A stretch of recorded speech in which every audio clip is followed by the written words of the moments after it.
And Mr. Flores, the nicer student you ever had, I always do my tasks on the deadline.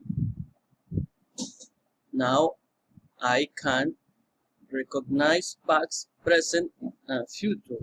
My pronunciation is better every day.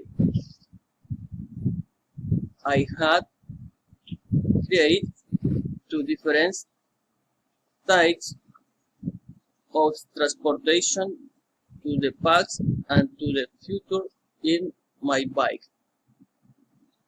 I had a lot different superpowers.